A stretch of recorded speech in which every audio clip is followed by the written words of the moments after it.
नमस्कार, मैं बालकृष्ण और आप देख रहे हैं न्यूज फॉर हेडलाइंस। बिहार की राजनीति में अपना एक वजूद रहा है चिराग पासवान का। वैसे तो बिहार की राजनीति में अभी तेजस्वी यादव केंद्र में है, क्योंकि नीतीश कुमार का वो साथ दे रहे हैं, सरकार चला रहे हैं। लेकिन कहीं ना कहीं चिराग पासवान भी, जो कहा जा रहा है, हम लोग के पास जो खबरें आ रही है, मंत्री बनने वाले हैं। हम इसी टॉपिक पे और भी बिहार के हालात पे चर्चा करेंगे और मेरे साथ है युवा बिहार सेना के राष्ट्रीय अध्यक्ष इंजीनियर राजकुमार पासवान जी। आपका स्वागत है न्यूज फॉर हेडलाइंस। नमस्कार। क्या कहेंगे, बिहार की राजनीति किस करवट जा रही है? एक तरफ तेजस्वी यादव नौकरी बांट रहे हैं नीतीश कुमार के साथ मिलकर, लेकिन कई जगह से रिपोर्ट आ रही है जो पहले से जो नौकरी कर रहे हैं उन्हें भी ठीक से वेतन नहीं मिल रहा है। क्या हो रहा है बिहार में? देखिए, बिहार की राजनीति हालात पे मैं इतना ही कहना चाहूँगा कि जगन्नाथ मिश्र की सरकार रही हो, चाहे लालू प्रसाद यादव की सरकार रही हो, चाहे अभी नीतीश भाजपा की सरकार, अब नीतीश और तेजस्वी की सरकार, ये लोग कभी भी बिहार हित में काम नहीं किया है। ये लोग 2020 का मैच खेलने का काम किया है। और बिहार का जो विकास आज भी देखिए, जगन्नाथ मिश्र के टाइम पे भी, लालू राज में भी बिहार के युवा नौजवान लोग जाते थे कहाँ? दिल्ली, बॉम्बे, कलकत्ता रोजगार करने और हायर एजुकेशन के लिए भी। जबकि ये रहा है कि बिहार में बहुत सारे फैक्ट्री थे, सूत मिल, चीनी मिल और भी बहुत सारे फैक्ट्रीज थे, लेकिन उन सब पे ताला लड़ने मतलब कि जो भी उस फैक्ट्री पे ताला जड़ा गया, उसके जिम्मेवार कौन लोग हैं? यही अमूमन पार्टीज लोग और उनके जो छोटी पार्टियां, बड़ी पार्टी जो सहयोगी दल हैं, वो लोग मलाई खाने में लगे हैं और समय समय पे आंख दिखाते हैं। तो ठीक है, नीतीश गवर्नमेंट में थोड़ी बहुत विकास हुई, सड़क बन गया, आपको हर घर नल जल योजना चला गया, बिजली मिल गई, तो यही विकास नहीं है। आपको साहब 17 साल बिहार की जनता 18 साल दिया, 8 बार आप मुख्यमंत्री बने।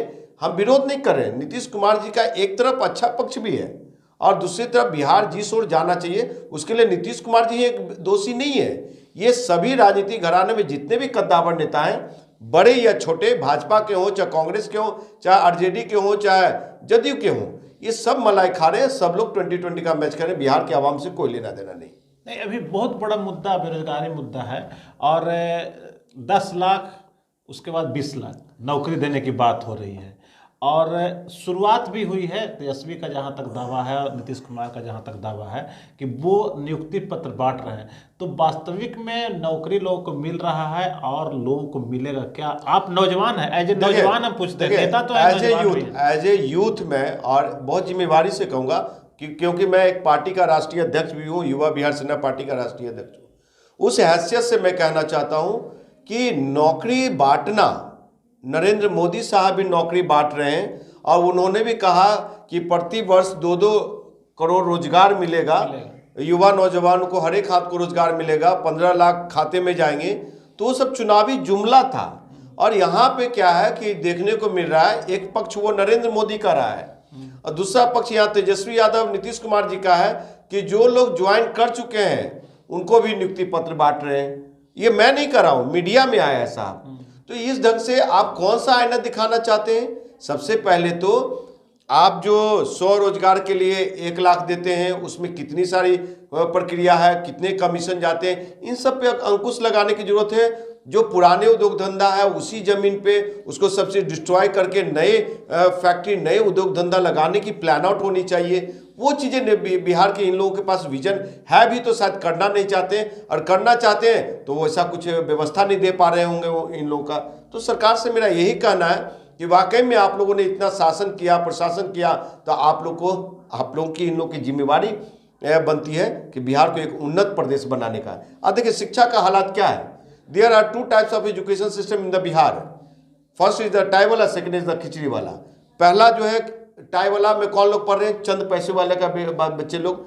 और आपको बता दूं कि खिचड़ी वाले में कौन पढ़ रहे? 85% के गरीब, शोषित, वंचित, जो हर एक जाति, हर एक धर्म के लोग हैं, उनके बच्चे लोग। तो ये बताइए एजुकेशन कहाँ है? मॉडल स्कूल नहीं है बिहार में। और बाहर लोग जो पढ़ने जा रहे हैं, तो देखिए वहां कौन लोग हैं, पढ़ने वाला बिहारी, पढ़ाने वाला बिहारी, और रेवेन्यू किसको जा रहा है, दूसरे प्रांत का कोटा जा रहा है, जो कि नालंदा, बिहार का नालंदा में पूरे विश्व से लोग आते थे यहाँ पे शिक्षा दीक्षा हासिल करने।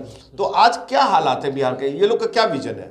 खैर सही बात राजकुमार जी बोल रहे हैं, और हम भी उस दिन का इंतजार कर रहे हैं एज ए मीडिया या फिर एज ए बिहार के नागरिक की हैसियत से, कि वो दिन कब आएगा जब एक ही स्कूल में पीएम के बच्चे, डीएम के बच्चे, सीएम के बच्चे और गरीब के बच्चे पढ़ेंगे, एक साथ पढ़ेंगे, उसी दिन कुछ परिवर्तन हो सकता है। लेकिन हम इस टॉपिक को दूसरे तरफ ले जाना चाह रहे हैं। बिहार में युवा सेना के आप भी राष्ट्रीय अध्यक्ष रहे, युवाओं की ताकत कितनी है, राजनीतिक हैसियत कितनी है, उस पर हम चर्चा करेंगे। तेजस्वी यादव की बात हमने कर ली, एक चिराग पासवान भी हैं।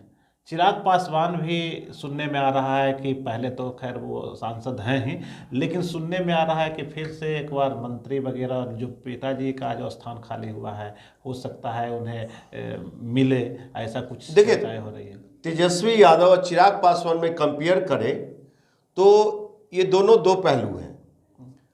लालू प्रसाद यादव और मुलायम सिंह यादव उत्तर प्रदेश में अगर पार्टी बनाया, समाजवादी पार्टी या इधर आरजेडी राष्ट्रीय जनता दल, तो उस पार्टी बैनर के में अपने परिवार के साथ साथ और भी जो आम गरीब यादव समाज था उन लोग को आगे बढ़ाने का काम किया, विधानसभा में जगह देने का काम किया, एमएलसी बनाया, केंद्रीय मंत्री बनाया, बिहार सरकार में मंत्री बनाए, विधायक बनाया, सांसद बनाया, लेकिन परिवार के अलावा।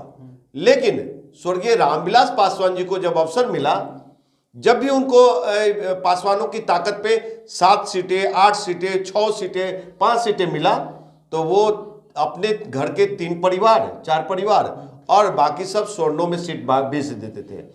तो लालू प्रसाद यादव जी जो घर बनाया, उस ताकत पे आज तेजस्वी यादव जी शासन कर रहे हैं और चेहरा चमकना यूथ दिख रहे हैं वो। लेकिन चिराग पासवान जी का जो यही पहचान है कि उनकी परिवार एंड पार्टी वाली है, दूसरे अपने बराबरी में दूसरे यादव मतलब पासवान को देखना नहीं चाहते। लेकिन तेजस्वी यादव की खूबसूरती है कि उनके पैरेलल में भी यादवों का बात कहने वाला, बात रखने वाला लोग नेता दिखते हैं। अब बहुत गंभीर सवाल उठा रहे हैं चिराग पासवान पे, मतलब पासवान समाज को वो आगे बढ़ाना नहीं चाह रहे हैं। साहब ये बताइए, अगर उनके पिताजी अगर पासवान समाज को सेकेंड लाइन का लीडरशिप अगर दिया होता और हम जैसे पासवान बौद्धिक समझ वाले पासवान लोग आज आगे होते, तो आज हम चिराग पासवान के साथ होते। समझे, जिस तरह से पूरे बिहार का यादव लोग सब इसके तेजस्वी यादव, क्षमा चाहेंगे, तेजस्वी यादव जी के साथ है, उस तरह से चिराग पासवान जी के साथ रहते। इन लोगों को जागीर में मिल गया है, तेजस्वी हो चाहे चिराग हो, मैं विरोध नहीं कर रहा हूं कि राजा का बेटा ही राजा होगा, एक राजनीतिज्ञ का बेटा ही राजनीतिज्ञ होगा। आप में हम में अगर काबिलियत है, क्षमता है, तो हम क्यों नहीं भैया? तो आज उसी हक की बात कर रहे हैं हम लोग। राजकुमार जी, आप पासवान जाति से हैं और चिराग पासवान भी हैं, वो भी आप ही की जाति से, उनका क्रियाकलाप पे आप कुछ बताइए। क्या वो उनकी राजनीति आपके जाति के लोगों को चाहे बाकी दूसरे जातियों को बढ़ाने के लिए नहीं है क्या? नहीं, वो उस तरह से नहीं कर रहे हैं क्या? देखिए, आदरणीय सम्मानीय स्वर्गीय रामविलास जी जो मेरे पिता तुल्य हैं, उनका सम्मान है। वो हमारे समाज के बहुत कद्दावर नेता, बड़े कद्दावर नेता रहे। लेकिन लोग जो आज कहने में लगे हैं सेकेंड अम्बेडकर, तो अम्बेडकर जी के त्याग में और रामविलास जी के त्याग में बहुत वो बलिदान दिया समाज, सोसाइटी के लिए, पूरे शोषित वंचितों के लिए। लेकिन इनका सिर्फ इतने बलिदान रहा समाज, और मतलब समाज के लिए भी नहीं, परिवार के लिए। कोई भी, मैं आपके चैनल के माध्यम से कहता हूँ कि कोई भी दुसाध का बेटा, वो जाति मेरे जाति का बेटा हो, वो आके हमको कह दे कि रामविलास पासवान जी अपने 50 साल में 5 काम, चलिए छोड़ दिए साहब, 3 काम, 2 काम, कोई एक काम बता दे, मैं राजनीति छोड़ दूंगा। वो 89 से पहले वो लड़े मंडल कमंडल के लिए, समझे। उनका एक नारा था, हम उस घर में वहीं पे आ रहे बरसों से अंधेरा था, वहीं पे अभी तक अंधेरा ही है। वहीं पे आ रहा हूं मैं कि वो 89 में मंडल कमंडल 27% आरक्षण के लिए लड़े, 90 के बाद परिवार के लिए लड़े और अंतिम समय में स्वर्णों को 10% आरक्षण देके चले गए।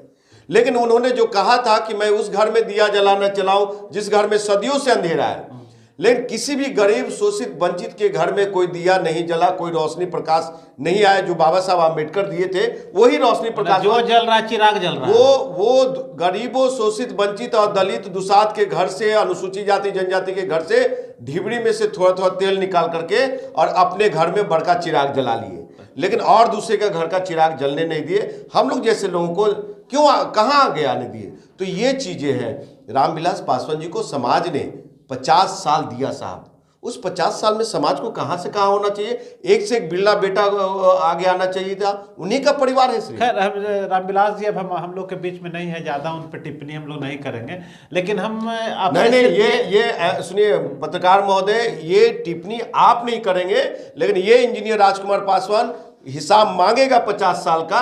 जिस तरह से कांग्रेस का 70 साल का हिसाब नरेंद्र मोदी साहब मांगे, उसी तरह से 50 साल का हिसाब मैं मांगूंगा ये परिवार एंड पार्टी, रामविलास पासवान परिवार एंड पार्टी तो आप अपना हक इस बात का जिस तरह से मांग रहे हैं, चिराग पासवान से भी आप हक मांग सकते हैं कि आप, क्योंकि हम लोग के नेता अगर हैं, मानते हैं, तो आप हम लोग के लिए काम करें। आप यहाँ आइए, बगल में ये दरोगा रायपथ में यादव भवन है, क्षत्रिय भवन है, कुशवाहा भवन है, रजक भवन है, पासवान भवन है, कहीं जाकर देख ले, अंबेडकर भवन है, रविदास भवन है। कौन बनाएंगे? दुसाध भवन नहीं है, तो कौन बनाएंगे? किसकी जिम्मेवारी बनता था? चिराग पासवान एक भवन की दूर दराज से कोई बच्चा आ जाए परीक्षा देने, कोई मेडिकल हेल्प के लिए आ जाए, कहाँ रुकेगा मेरा समाज? दूसरी चीज है, वो लोकसभा में है, उनके परिवार भी अभी लोकसभा में है। निरहुआ सांसद महोदय हैं जो, वो मांग किए यादव रेजिमेंट का, हम रोड पे से खड़ा होकर कहे कि दुसाध रेजिमेंट भी होना चाहिए, क्योंकि लड़ाकू कौम है, उसका इतिहास रहा है। और चिराग पासवान एंड परिवार पार्टी चाचा भतीजा सिर्फ लड़ रहे हैं, लेकिन वहां पे दुसाध रेजिमेंट की बात नहीं कर रहे। जो बाबा साहब डॉक्टर बी आर अम्बेडकर ने 22.5% आरक्षण दिया, उसको 35 से 40% बढ़ाने की मांग नहीं करते हैं। वो मैं करता हूं रोड से सड़क पे खड़ा होकर के, वो चिराग पासवान के चाचा भतीजा। एक चीज बताइए, चाचा पे कुछ, चाचा भतीजा कुमार पारस जी तो कुछ ठीक ठाक काम कर रहे हैं। चाचा भतीजा की लड़ाई, क्या बिहार के अनुसूचित जाति जनजाति के जो बेटा लोग बेरोजगार बैठा हुआ, और दुसाध का बेटा खास करके जो बेरोजगार बैठा हुआ, उसकी समस्या की लड़ाई लग रहा है कि उसको ज़्यादा से ज़्यादा नौकरी हम दिलवाएं, बेटियों को कुपोषण का शिकार हुई उसकी समस्या की लड़ाई लड़ रहे हैं ये लोग चाचा बताए नहीं। ये लोग ये चाचा अभी 4 दिन पहले गए थे वहाँ हाजीपुर में केंद्रीय मंत्री होने के नाते से, तो वहाँ पे दिव्यांग छात्रों ने भवन का मांग किया। वो कहते हैं कि जमीन दोगे, तो ये केंद्रीय मंत्री है, ये लोग परिवार एंड पार्टी है कि लूट खसोट वाली पार्टी है ये लोग। अच्छा, चिराग पासवान, अभी हम आपको अपने दर्शकों को बताना चाहेंगे, अभी फिलहाल वो तंजानिया गए हुए थे और वहाँ से कुछ पिक्चरें भी उन्होंने, कुछ वीडियो भी उन्होंने भेजा है, आप उस पर कुछ कहना चाहेंगे? देखिए, भारतीय जनता पार्टी बड़का झूठा पार्टी, जो आरक्षण विरोधी पार्टी है, दलित विरोधी पार्टी है, समझे, संविधान विरोधी पार्टी है, और गरीब शोषित वंचित निर्धनों का दुश्मन बीजेपी है। उस पार्टी के साथ ये पूरा परिवार समाहित है, समझे, और संघ भाजपा के मानस पुत्र बने हुए हैं। तो बिहार के अनुसूचित जाति जनजाति नहीं, चिराग पासवान को एक लॉलीपॉप थमाया गया हुआ है, समझे, जेट सुरक्षा के नाम पे। जो बच्चा जब रोता है ना, तो उसको झुंझुना, नहीं तो लेमन जूस, नहीं तो लॉलीपॉप दे दिया जाता है। तो उसी में से इनको लेमन जूस मिल गया है, और दूसरा लेमन जूस मिल गया फॉरेन ट्रिप है केन्या और तंजानिया का। तो केन्या तंजानिया कहीं भी भारत के सामने नहीं टिकता है, वो पसगा में भी नहीं है। दोनों कंट्री, वहां पे भुखमरी, बेरोजगारी, भ्रष्टाचार, करप्शन, आए दिन बेटियों की इज्जत लूट ली जाती है। तो चिराग पासवान जी वहां से क्या मॉडल लाएंगे? हम देखें कि वो वहां के लोगों के साथ कूद रहे थे, डांस कर रहे थे कि ये मेरा टीआरपी बिहार में बना रहे। तो ये नहीं, यहाँ के आके देखिए कि उसे गरीब लोग बूढ़े हालात में कितना, उनके साथ डांस कीजिए, उनके दुख सुख में शरीक होइए। आज चिराग पासवान को जेट सुरक्षा की आवश्यकता है, जिसके पार्टी में इतने सारे साहब बाहुबली हैं, उनको जेट सुरक्षा है। आज बिहार के 13 करोड़ आवाम को सुरक्षा की जरूरत है, यहाँ की बेटियों की सुरक्षा की जरूरत है, यहाँ के आवाम को सुरक्षा की जरूरत है। यहाँ जो व्यवस्था है, उन लोग विधि व्यवस्था के और आप आकर के बिहार में आकर नीतीश कुमार को सुबह सुबह ये प्लेन से उतरते हैं, सुबह लैंड करते हैं, चाहे शाम को लैंड करते हैं, नीतीश कुमार जी ये नहीं किया, वो नहीं। अरे साहब चिराग पासवान जी, जितना आपके पूरे परिवार ने 50 सालों में नहीं किया, वो बिहार को 50 साल आगे नीतीश कुमार ले जाने का काम किया है। तो ये थे इंजीनियर राजकुमार पासवान जी, और इनकी बातों से इनका दर्द झलक रहा था कि ये जिस कौम से ये आते हैं उस कौम को बढ़ाने का जिम्मा। और आपके चैनल के माध्यम से भी कह देता हूं महोदय कि ये चाचा भतीजा, ये परिवार एंड पार्टी 2024 के लोकसभा में मोदी हवा भी होगा तो ये हाजीपुर से पशुपति कुमार पारस जी हारेंगे, जमुई से चिराग पासवान हारेंगे, समस्तीपुर से प्रिंस राज हारेंगे। और राम को पूजने वाले तो हम भी हैं, राम दिल में रहता है, दिखावटी नहीं, अयोध्या में जाके घंटा बजाने से नहीं, समझे। सेबड़ी का जूठा फल भगवान राम खाए, लेकिन सेबड़ी के लोग को ही मंदिर में घुसने नहीं दिया जाता है। देखते हैं कि अयोध्या में हमको घुसने दिया जाता है कि नहीं दिया जाता है। चलिए, तो इनका दर्द जायज है या कितना है वो दर्शक तय करेंगे, लेकिन जो जिम्मेवारी स्वर्गीय रामविलास पासवान जी को था उनके अपने कौम को बढ़ाने का, कहीं ना कहीं वो जिम्मेवारी अब चिराग पासवान पे भी आई है। लेकिन जहां तक इंजीनियर राजकुमार पासवान का मत है कि इस दिशा में चिराग नहीं बढ़ रहे हैं। हम किसी और टॉपिक पे बात करेंगे और किसी और शख्सियत से बात करेंगे। तब तक हमें दीजिए इजाज़त। आपका बहुत बहुत धन्यवाद।